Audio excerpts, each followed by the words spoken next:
Class 12th, First Language, Supplementary Read 3, Journey to the End of the Earth, written by Tishani Doshi. Okay.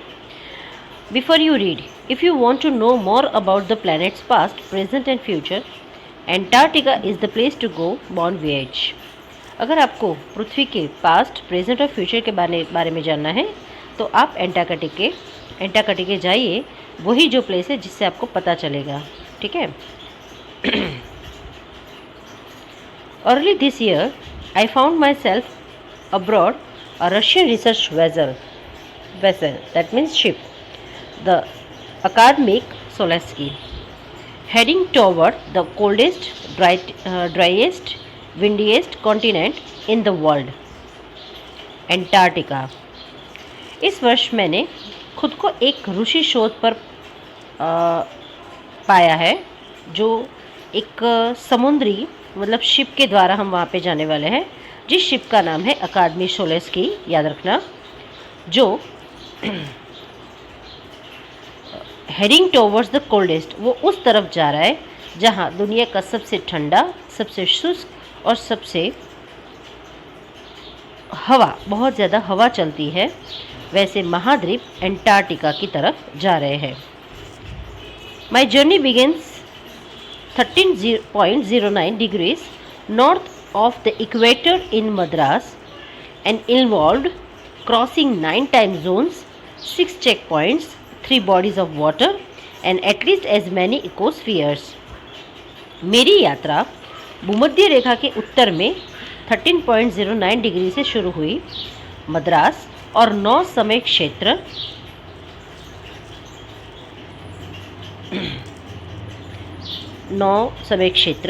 6 जितने check points, 3 तरह के समुद्र, 3 bodies of water मतलब 3 तरह के समुद्री शरीर, पर यहाँ पे हम समुद्र कहेंगे, पानी कहेंगे, and at least as many ecosphere, और बहुत सारे अलग अलग जो हवामान है, विविध रूप के हवामान है, उससे मैं गुजर के वहाँ पे गई. Okay. By the time I actually set the foot on Antarctica continent, I had been traveling over 100 hours in the combination of car, an aeroplane and a ship. अब तक मैं वास्तव में अंटार्कटिका महाद्वीप पर पैर रख चुकी थी. मैं एक संयोजन में 100 घंटे से अधिक यात्रा कर रही थी, जिसमें कार, हवाई जहाज़ और जहाज़ शामिल थे. So my first emotion on facing Antarctica's expensive white landscape and uninterpreted blue horizon was relief, followed up with an immediate and profound wonder. इसलिए सामने करने पर मेरी पहली भावना अंटार्कटिका का जो विस्तार, सफ़ेद दृश्य था, सफ़ेद बर्फ़ से ढका हुआ था और आबादित है वो नीली क्षितिज, जिससे मुझे राहत मिलती थी. Wonder at its immensity, its isolation, but mainly at how there could ever have been a time when India and Antarctica were part of the same landmass. एक तत्काल के साथ पीछा किया और गहरा आश्चर्य, उसकी विशालता पर आश्चर्य यह है कि उसके अकेलेपन मतलब जो अलग हो चुका था, लेकिन मुख्यत्वे कैसे कभी भी ये हो सकता था जब भारत और एंटार्क्टिका एक ही भूभाग का हिस्सा थे, मतलब एक ही ज़मीन के टुकड़े थे. Part of the history. 650 million years ago, a giant emancipated southern supercontinent Gondwana did indeed exist, centered roughly around the present day Antarctica. 650 वर्ष पहले एक विशालकाय दक्षिणी महाद्वीप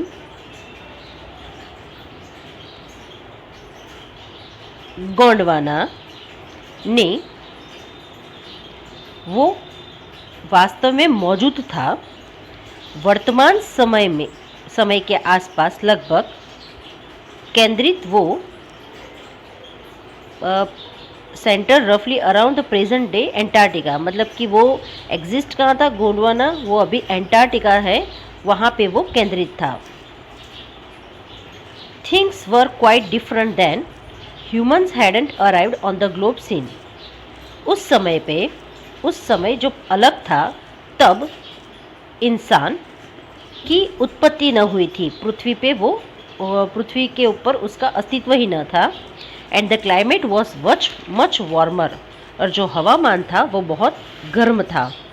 hoisting a huge variety of flora and fauna, और बहुत अलग अलग तरीके की प्राणी और पक्षियों की प्रजाति थी। For a 1500 million year Gondwana thrived sorry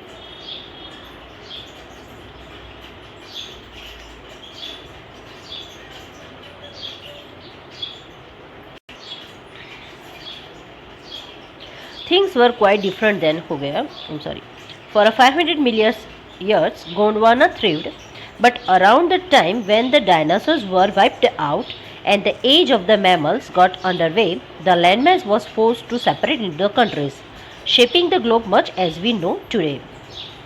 उस समय पे 500 मिलियन ईयर्स पहले गोंडवाना जो ग्रो हो रहा था, बट उस समय के अंदर डायनासोर्स पृथ्वी पर से चले गए थे, और उस समय पे मैमल्स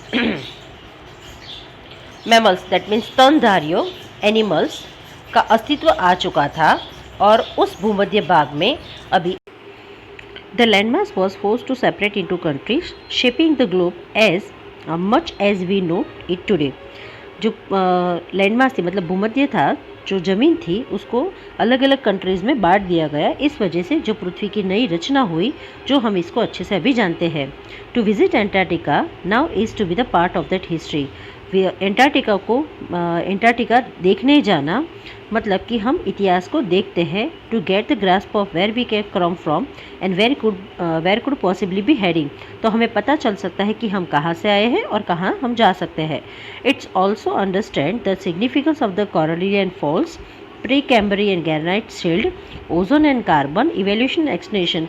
हम इस बात को भी समझ सकते हैं, उसके महत्व को भी जान सकते हैं, जिसमें कोरलियन फॉल्स है, प्री कैम्ब्रियन ग्रेनाइट शील्ड है, ओजोन है, कार्बन है, evolution and extension that means destruction है। उन सारी बातों का हम महत्व जान सकते हैं कि ये सारी चीज़ एग्जिस्ट करती है भी। When you think about all that can happen in a million years, अगर आप इस सब के बारे में सोचते हो कि मिलियन ईयर्स ये सब होने में लाखों साल लग गए, it can get pretty mind boggling. इस वजह से आपके दिमाग थोड़ा हिल भी सकता है, आप थोड़े अचंभे भी हो सकते हो। Imagine India pushing northwards, jamming against Asia to buckle its crust and from the Himalayas. सोचो भारत जो उत्तर की तरफ धकेला जा रहा है और वो एशिया से जैमिंग मतलब टकराता है, उस वजह से उसका जो बकल मतलब एक भाग है वो फोल्ड हो जाता है। बकल दैट मीन्स फोल्ड हो जाता है, और इस वजह से हिमालय की उत्पत्ति होती है। South America drifting off to join North America. South America दक्षिण अमेरिका है, वो धीरे धीरे नॉर्थ अमेरिका को जुड़ते जा रहा है। Opening of the Drake passage to create a cold circumpolar current, और इस वजह से एक ड्रैग पैसेज बनता है, और वहाँ से बहुत ठंडी सर्कमपोलर मतलब कि पोल्स की तरफ बहुत ठंडी हवाएं रुक करती है। Keeping Antarctica frigid, desolated and at the bottom of the world. और इस वजह से जो एंटार्क्टिका है वो बहुत ज़्यादा ही ठंडा, आइसोलेटेड मतलब कोई भी जगह आपको वहाँ पे इंजॉय नहीं कर सकते, इंजॉयमेंट नहीं है, और वो दुनिया से बिछड़ा हुआ मतलब कि दुनिया के पृथ्वी के एग्जैक्ट नीचे, पृथ्वी के नीचे वो स्थायी हुआ है। For a sun worshipping South India like myself, 2 weeks in a place where 90% of Earth's total ice volumes are stored in a chilling prospect, not just for the circulatory and metabolic function but also for the imagination. मेरे जैसे जो south Bharat के दक्षिण से है, जिसको सूर्य की पूजा वो लोग करते हैं, उनको पूरी पृथ्वी के 90% बर्फ़ वाले प्रदेश में 2 वीक हम बिताते हैं। तो उस जगह पे कितना डरावने वाला हमारा विचार हो जाता है। ना ये सिर्फ कोई हमारी मेटाबॉलिज्म, हमारी चयापचय क्रिया या कोई ऐसे फंक्शन के लिए नहीं है, बट ये कल्पना के लिए भी कि कितना डरावना और कितना फ्राइटन कर देने वाला है। It's like a walking into the giant ping pong ball devoid of any human markers. ये एक तरीके की ऐसी पिंग पोंग बॉल है, बहुत बड़ा पिंग पोंग बॉल है कि जहाँ पे ना कोई इंसान का कोई आपको दृश्य देख सकता है, ना ट्रीज, ना बिलबोर्ड्स, बिल्डिंग्स ना ही आपको वहाँ पे कोई ट्रीज दिखते हैं, ना कोई ऐसे बिलबोर्ड्स दिखते हैं। बिलबोर्ड्स दैट मीन्स कोई आपके एडवर्टाइजमेंट बोर्ड दिखती हो, ना बिल्डिंग्स दिखती हो। You lose your earthly sense of perspective and time here. आप जैसे कि आपको पृथ्वी के साथ कोई आपको कोई कनेक्शन ही नहीं हो, पृथ्वी के कोई भी पर्सपेक्टिव आप देख ही नहीं सकते हो, सब कुछ छूट गया है। वहाँ पे सिर्फ एक शांति है, बहुत ज़्यादा ही आइसोलेटेड शांति की, जहाँ पे कोई आवाज़ ही नहीं है। The visual scale range from the microscopic to the mighty. आप जिस तरीके से आप देखना चाहे तो आपको बड़े से बड़ा और छोटे से छोटा चीज़ भी वहाँ पे दिख जाता है। Mites to blue whales and iceberg as big as the country. आपको बड़ी से बड़ी ब्लू व्हेल्स और बड़े से एज बड़ा बड़ा आइसबर्ग्स दिखता है जो एक पूरी कंट्री के जितना बड़ा है। यहाँ पे सबसे the largest recorded was the size of Belgium. सबसे बड़ा आइसबर्ग आपको लास्ट यहाँ पे रिकॉर्डेड हुआ था जो बेल्जियम कंट्री के जितना बड़ा था वो। डेज गो ऑन, दिन वहाँ पे दिन ही रहता है, and on in a surreal 24 hours. Astral summer, astral that means southern summer light, वहाँ पे दिन ही दिन रहता है, 24 घंटे पूरा लाइट ही रहता है। एंड ए अनबिक्विटियस साइलेंस, और ऐसा एक अनचाहा ऐसा शांति रहता है। Interrupted only by the occasional avalanche और क्लेविंग आइस शीट। वहाँ पे थोड़ा ही आवाज़ अगर आती है, वहाँ पे कोई भी अगर डिस्टर्बेंस होता है तो वो सिर्फ ओकेजनल ऐसे एवेलेंच दैट मीन्स कि कोई वंडर जैसा आ गए, स्टॉर्म आ जाए पानी में, या फिर कोई बहुत बड़ी बर्फ़ की जो शीट है वो टूट के गिर जाती है, तो ही उस शांत वाले प्रदेश में उतना ही आवाज़ आता है, बाकी कोई आवाज़ नहीं। It's an emergence that will force you to place yourself in the context to the earth geological history, and for humans the prognosis isn't good। अगर आप इमर्जेंस, आपको अगर इस सब से बाहर निकलना हो तो आपको अपनी जात को पृथ्वी के जियोलॉजिकल के साथ, इतिहास के साथ आपको बनाए रखना पड़ेगा, क्योंकि अगर ह्यूमन बीइंग को एग्जिस्टेंस करना है तो वो एक्सपेक्टेशंस भी उनको रखना ही पड़ेगा, अदरवाइज वो जी नहीं पाएंगे। ठीक है, नेक्स्ट पॉइंट है ह्यूमन इम्पैक्ट।